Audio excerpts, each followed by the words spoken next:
it really.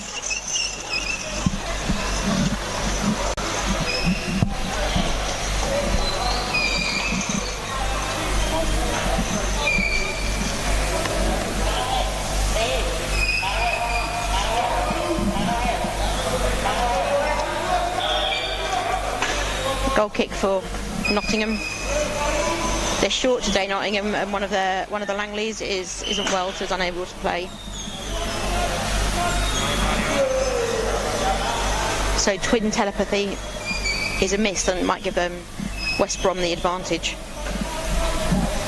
I believe there's already been a goal. As Dave Lewis scored at the back post, first goal, this time still in touch.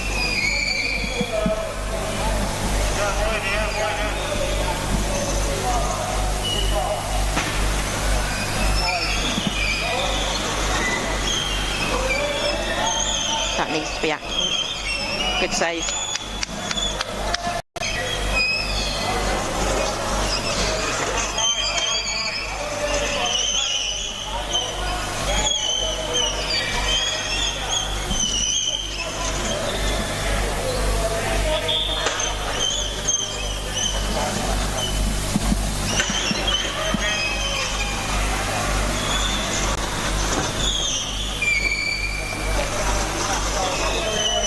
Nicely defended, but met by Chris.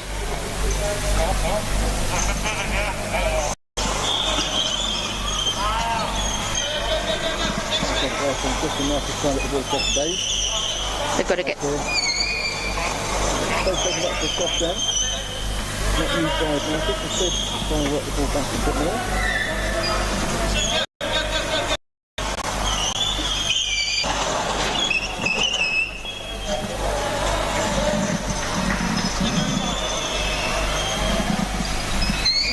Common things that can happen with the four-out system that employ a lot of time is to kill one, give them much more likely to have a teammate in close proximity. Yeah, the wingers have really got to be aware if you've got two people at the back, they've got to be really quite high and very wide to avoid that.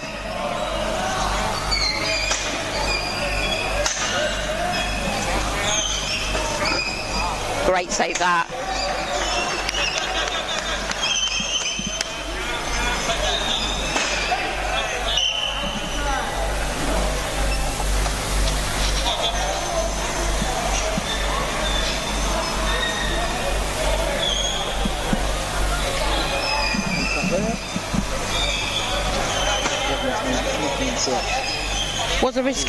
It was a risky move, that, wasn't it? Because he was going forwards and Dylan was reversing, so it was risky as the making sure that contact didn't happen, really.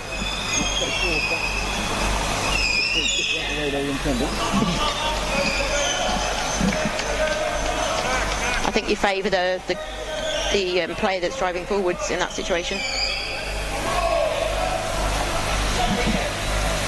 Yeah, the player that's considered more in control, trying to go and see where they're going, what they're doing. Nice to see Jack McNaughton playing in the Premiership. Moved up from West Bromwich Albion Dudley last season. Yeah, good assistance for Jack after a good season last year. He has a really strong strike for a kick-in.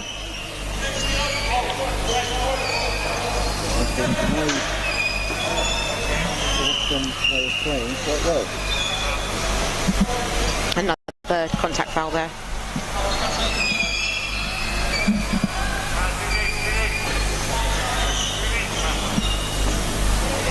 Always feels a little bit funny when you play against ex-teammates.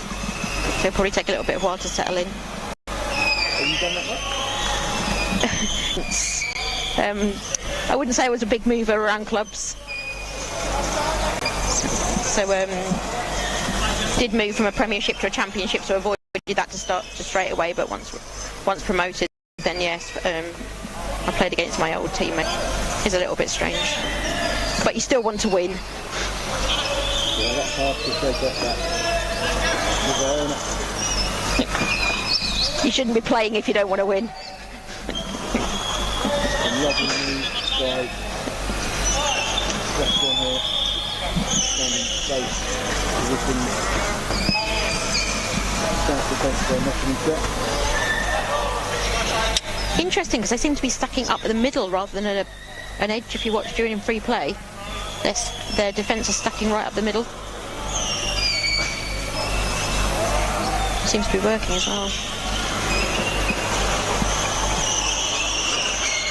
It's interesting in the Nation tournament last year. Northern Ireland came up against England playing 4-out home. I'm not entirely sure it was a deliberate decision. I'm not doing them this service, but for a period of a game they had a defensive setup where they had their two wingers both at the top of the box but wide. Yes, we've played like that once before, and actually, as a weaker team, when you were talking about earlier about playing against your teammates, as a side just newly promoted to Premiership against an experienced Premiership, we managed to hold for a draw by using that setup. It's a really defensive setup. It doesn't allow so much of an attack. You do miss out on the opportunities you might get from an outlet ball, but is great for defence. Really difficult to pass through. It was struggled to get through for quite a while. It's only when England themselves kind of broke their face. Harrison driving off the top of the box, just inside the box, but just across the top. And one of the wide defenders went with them. I was going to say, you have to be extremely disciplined. That's the key to defending with two at the top. You have to be extremely disciplined.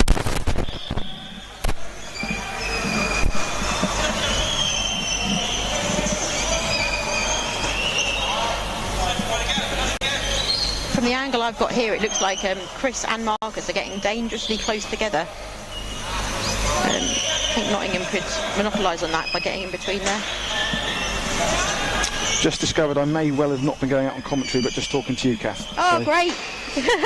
So just to reassure everyone watching that Kath is not talking to herself. Although I have been known to do that, I have been known to. I'd have been talking in full sentences had I known that. That's my fault for our setup this morning. Wasn't quite ready, as I hadn't checked the correct switch was down. It has been a while though, Alex. I can understand the excitement of black. Could be easily missed. And we've got new systems that we're working on. We're aware that the quality of the image isn't quite as high as we want to. That's to do with networking and Wi-Fi in the NTU, which we hope is getting fixed for us over Christmas. So we're pretty hopeful we'll be able to bring you much higher quality image after Christmas and going forward from there as well. So after an early goal in this game, it was unfortunate really, because Nottingham are managing to defend well.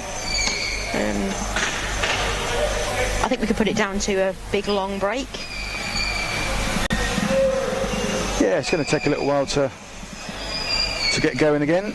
Had a long break, but it's been a cold couple of days, an early start after travelling for some of these players.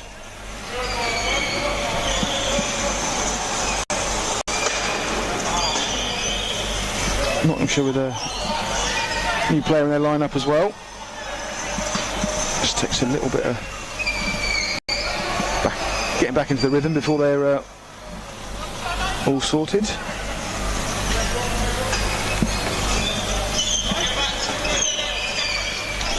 Not quite got the angle right there. That's unusual for Marcus.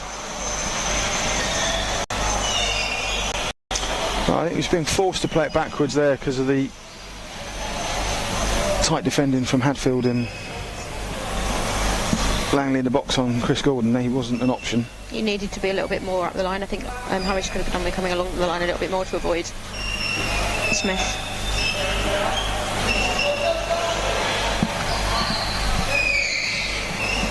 Lovely touch there by Marcus Harrison. Take the ball, be able to control it, at the same time reversing round to get the goal side. Best ball mastery in the league. He's he's certainly got a lovely touch when it comes to receiving the ball. That was well defended by Harris there. It's a great pass, well intercepted by Adam Langley. That's quite excessive, the force there.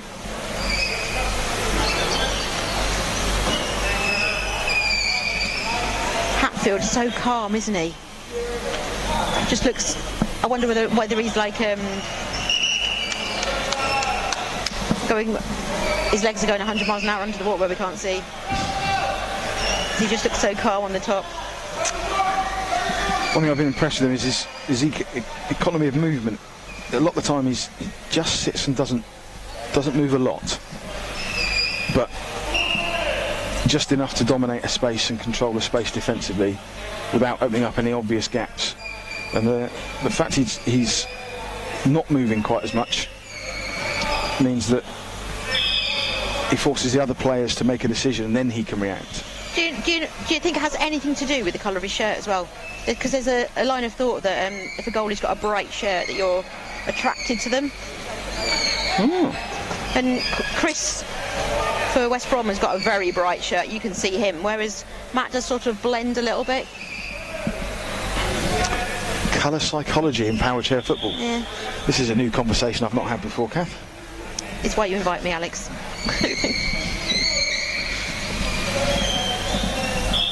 It's true in the running game, though, apparently.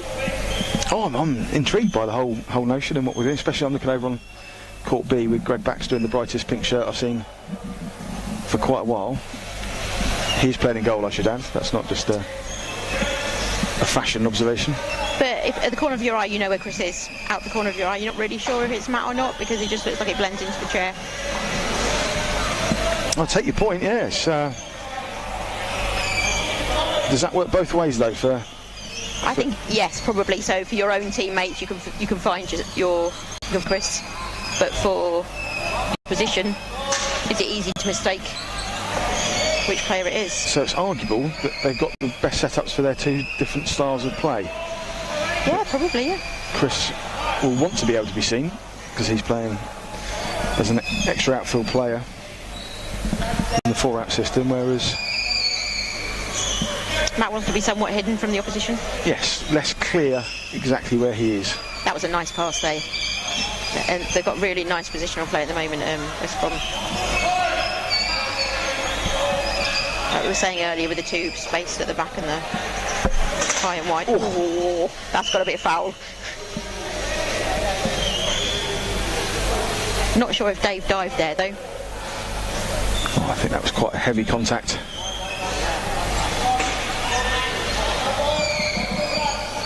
The side ones are the worst.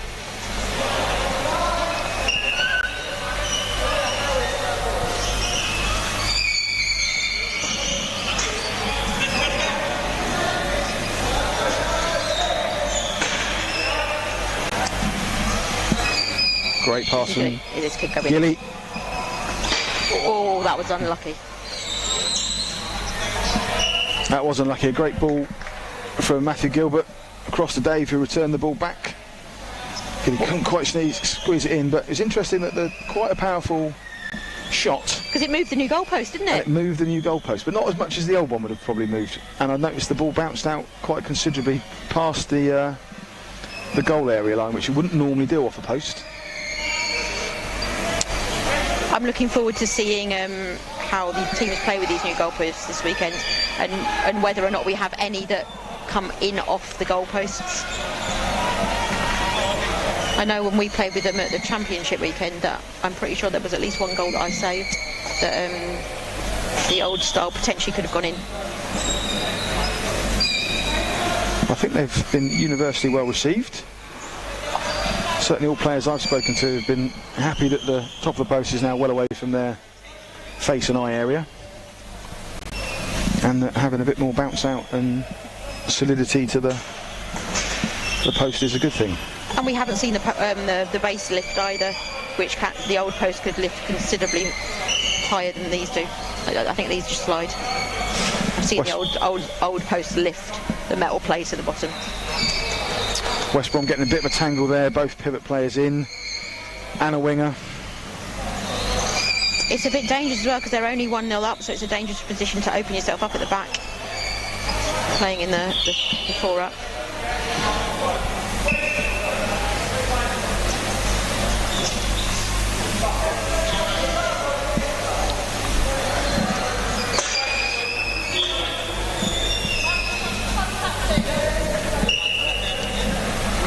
Harris to Gilbert, fires it across the back post. Lewis can't quite find the angle, fires wide.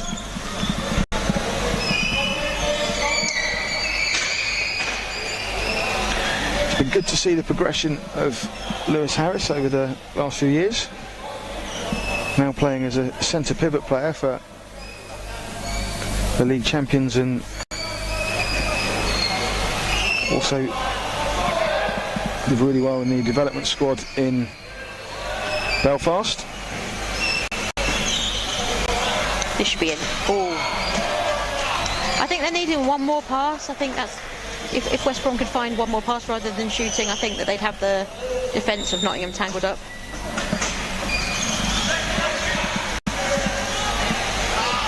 Or an opportunity there to sneak it in at the back post. Jack will be disappointed with that.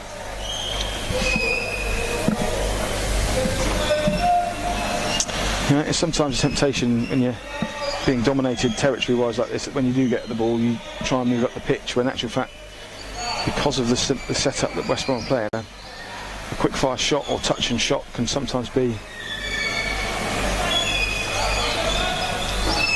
very rewarding. Well, in this case it would have been an equaliser, so all to play for, really.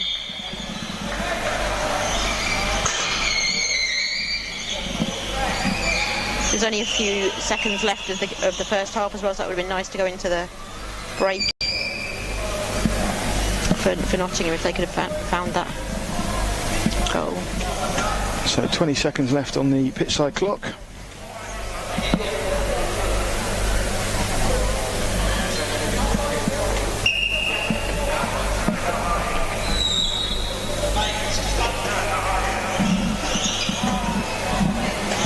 Direct free kick taken by Chris Gordon, fired in, but only found Smith at the top of the box. Can't make anything work from there, so they've got to kick in. We're into added time at the end of this first half.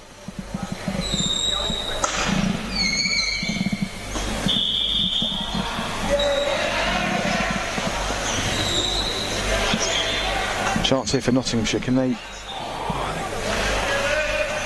There's a potential pick off there for Matt Smith that could have found Jack Norton with the front of his bumper. It was in acres of space. Just Matthew Gilbert covering at the top of the box. I think it was space to get a shot in.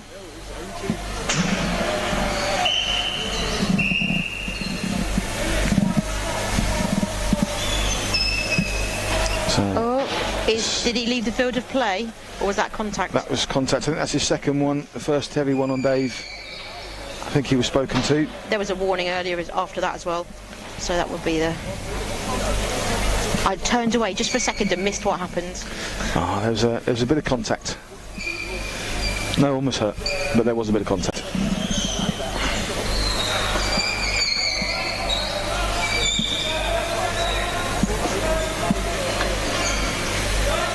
I'll refrain from... Great control of the ball there. Superb shot and gap there.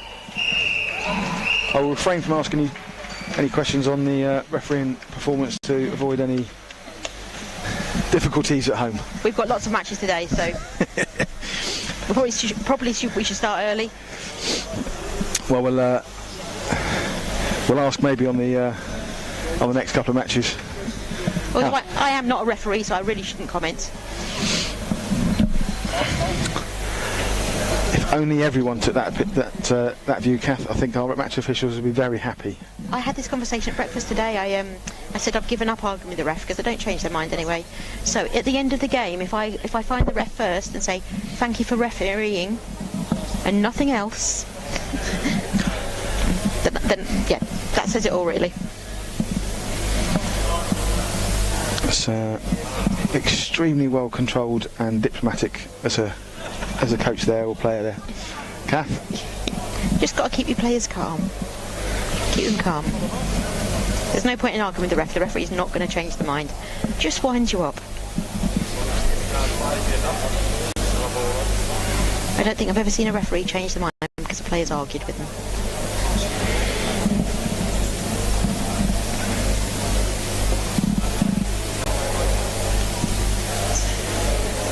I think I'm going to turn off the mic for a little bit, and I'll be back just before the second half. I will too then, Kath. Thanks a lot, and see you in the second half. See you soon.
Second half's about to start.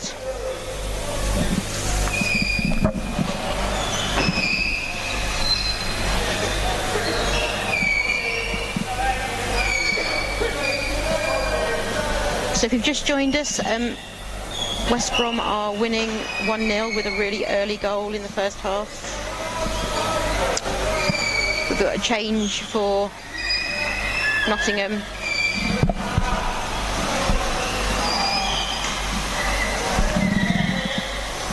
Joe Kerrison subbed on for Matt Smith.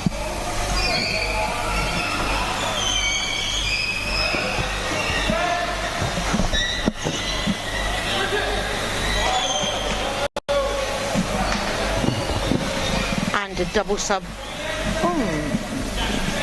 Didn't notice that in the first half, but we've got Dylan Kelsall on for Matt Gilbert.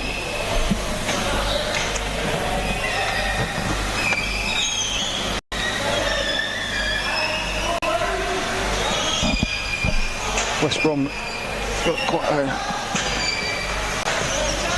fluid scenario in terms of where their players can be in positions they can play them in. Current national side, at the moment we have 4 England players playing for West Brom on the pitch at the moment. So we should see some goals this half, really.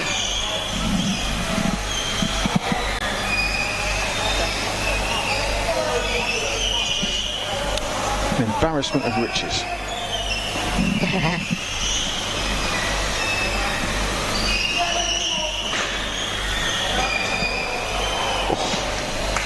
One of the things I mentioned in the first half was keeping the having one more pass rather than a shot. They seem to be doing that now. Yeah, they're certainly trying to make sure the space is there for the shot before they pull the trigger.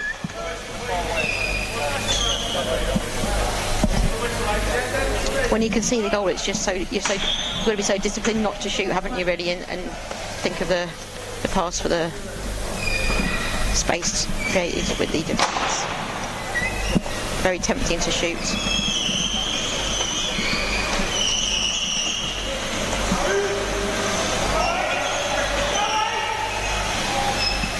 Well, one thing's for sure, I've never seen the ball travel through a chair.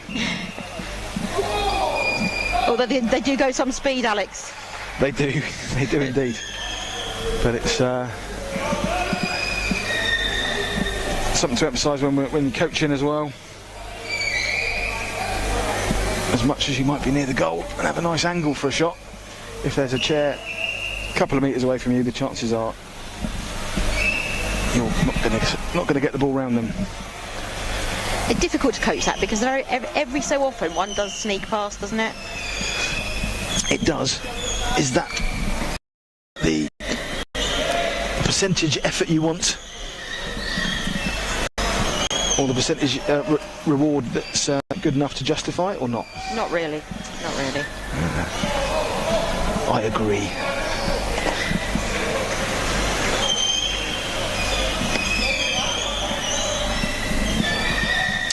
We should have mentioned, shouldn't we, that it's Dylan Kelsall's debut game for West Brom. Oh, that was... And he scores. I'm not sure whether the referee's going to give that as an own goal or not, but I think it was going to go in. I think we'll give that to Dylan on his debut. You've said it now, so it's down in history, Alex. It certainly is on the promo app. So, as I've just tucked it in.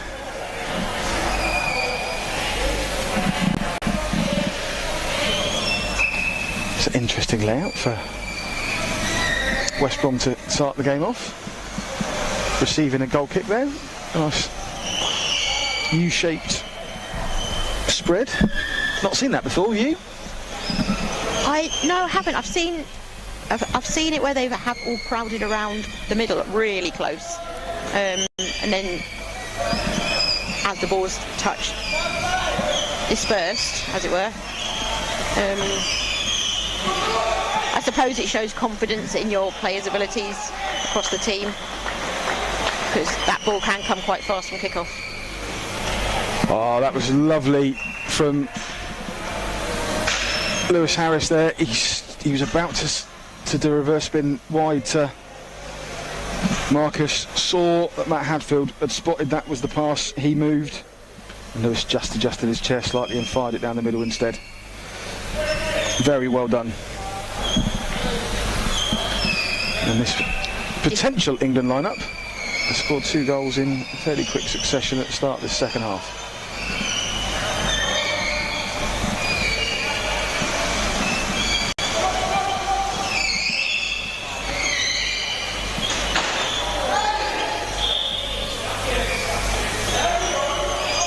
Referee's playing advantage. Oh, Chris wasn't expecting that.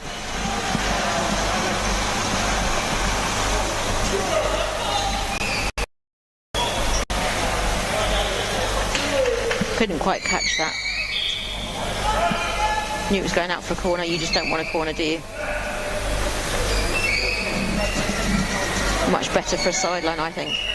Easier to defend.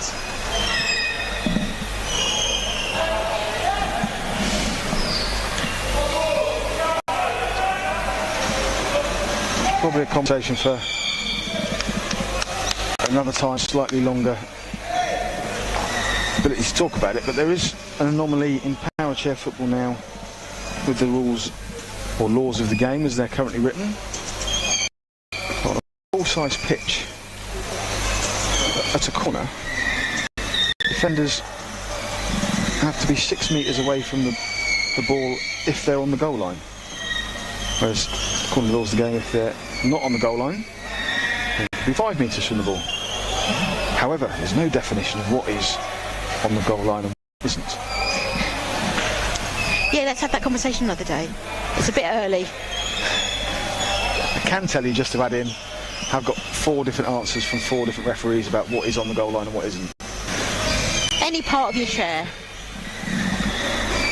That was one definition. That seems to be the thing for everything else. If you're in your box, if any part of your chair is in the box, you're in the box. If any part's on the pitch, you're still on the pitch. Interestingly, one of the definitions from an unnamed referee was that they consider you to be on the goal line for that scenario if you're in your area. Okay.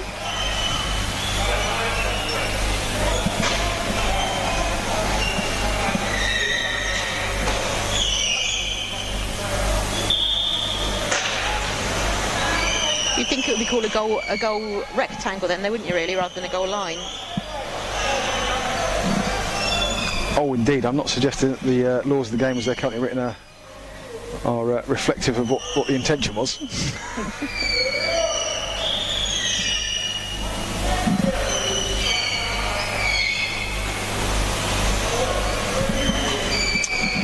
But I think we can and will try to clarify that for certainly for the WFA competitions for next season. Thanks on the list.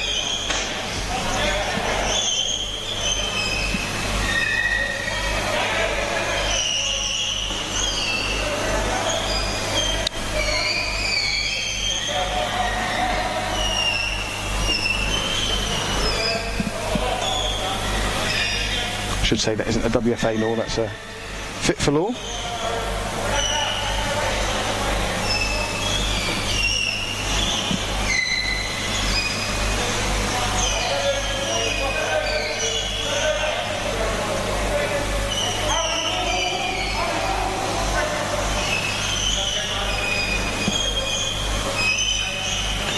Of course, that's only on a full-size pitch.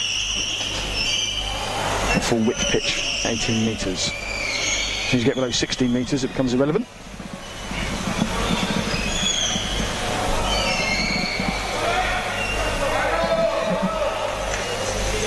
I'm sorry, Kath, you did say let's have the conversation later, didn't you? Sorry, did I go quiet? I was watching the game. Okay. But I was actually thinking about the background noise. Probably as interesting as the conversation we were having. It's probably a unique background noise. Yeah. If you watch the games without sound, it does not feel like you're there.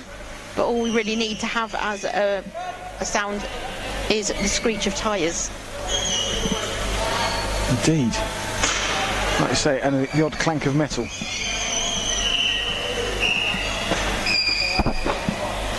So the only thing that's potentially comparable would be an indoor electric go-kart track. Maybe, but you hear the engine sound then, wouldn't you? That's why I said electric, not petrol. Oh, yeah. I've never been to one.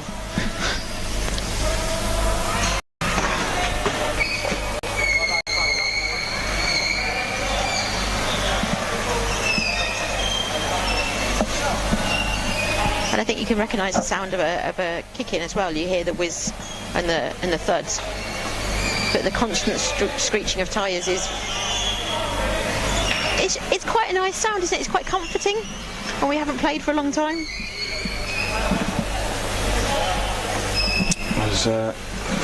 When we first started doing the streaming and got things going, the first time we added sound, I think that's the most amount of feedback we received in a weekend. Very much well received. We talk about commentary to people and say, well, we'd love the commentary, it'd be great. However, all I really want is the squeaks and the squeals. Yeah. I can see why that's important.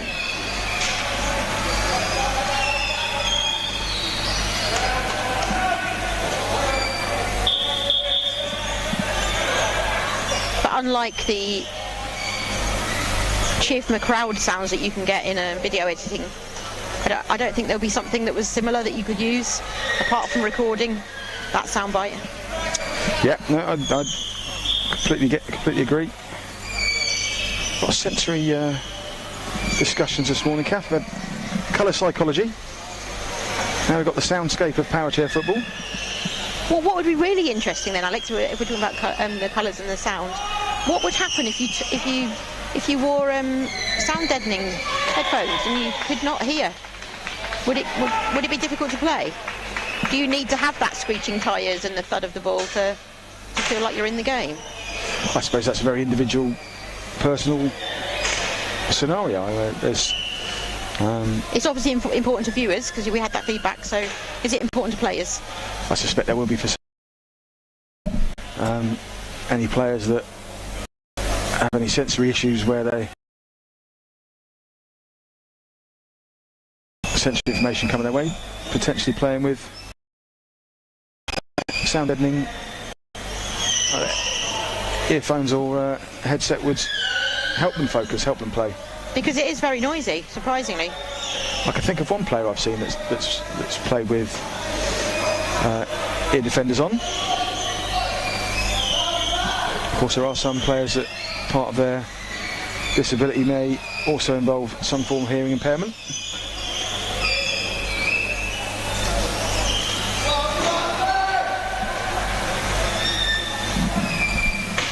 I've missed a substitution, sorry.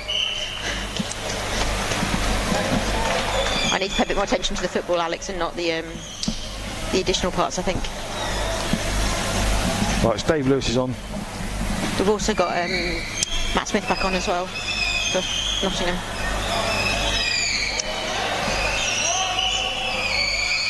So current lineups are for West Brom, Chris Gordon in goal, playing in the double pivot role Lewis Harris, and wide players are Dave Lewis and Dylan Kelsall.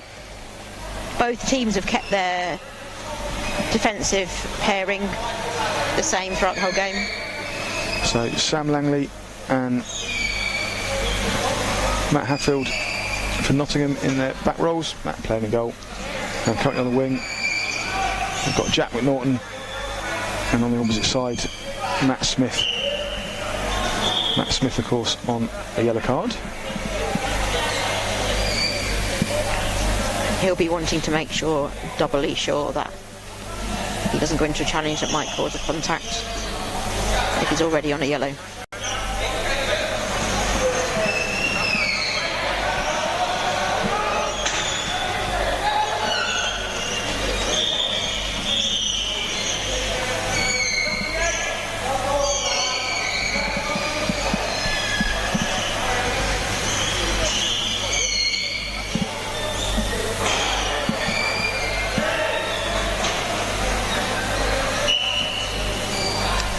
Contact foul. Interesting for Jack Norton as well, of course, is Chris Gordon, who he's playing against, was his coach last year at Dudley.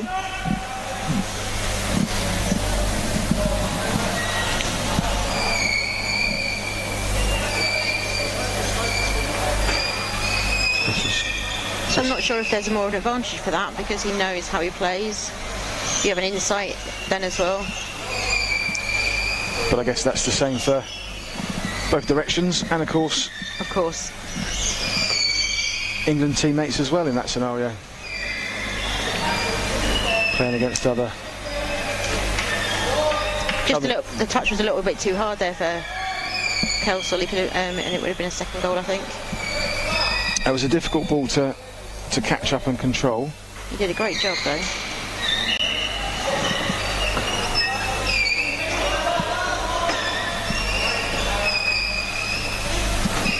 Not required 5 metres, or was too much contact? It was a contact. I'm pretty sure it was contact. Well, indirect free kick given, so.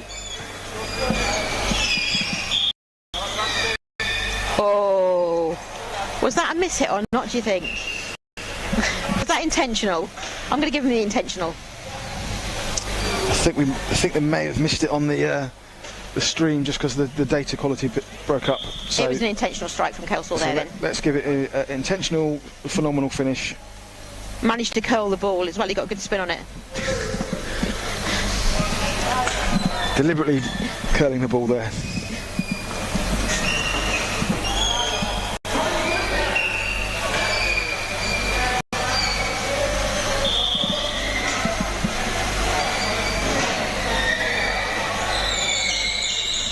It's taken West Brom just a little bit of time to warm up into the game, I think. It's looking completely different from the first half.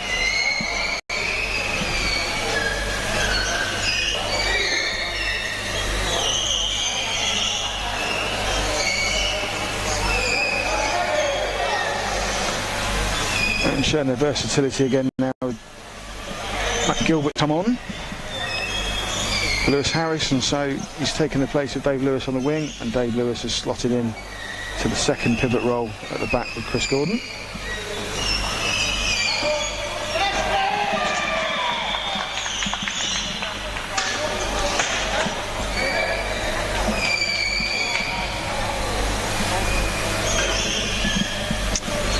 Those of you watching, it is 4-0 at the moment. I know the on-screen graphic score isn't there. We're not entirely sure why we're working on it. Wow.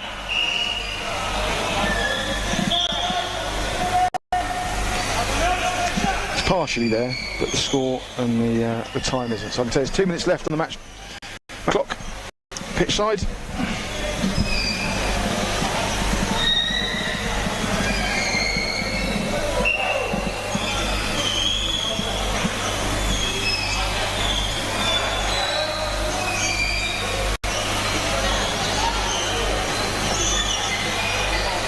A great pass back there from Norton.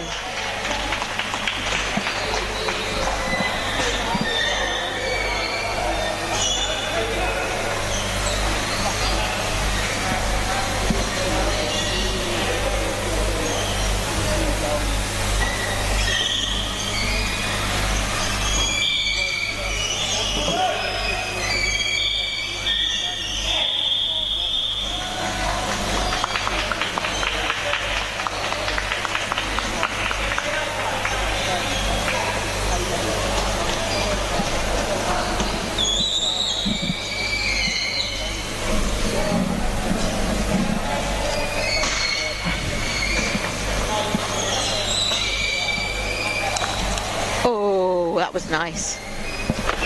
Really nice. Makes it 5.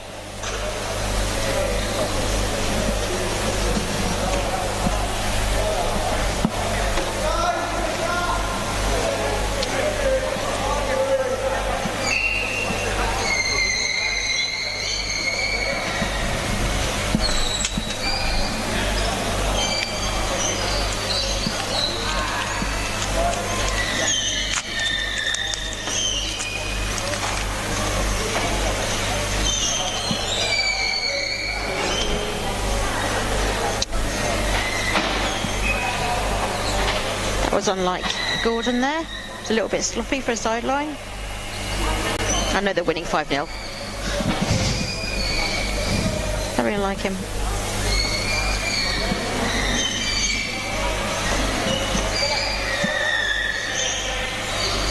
Gilbert back to Gordon, back to Matthew Gilbert, fires it across to try and find Kels at the back post. Matt Hadfield there again. And referee Caroline Bean brings the game to an end. I think Nottingham would have been pleased it ended there because that looked like they were winding up for another goal. West Brom. Certainly did. Final score 5-0. Thank you very much for joining us, Kath. Thank you for having me. I might see you later. I'm sure we will. Enjoy the rest of the day. And you. Cheers, everyone. See you soon.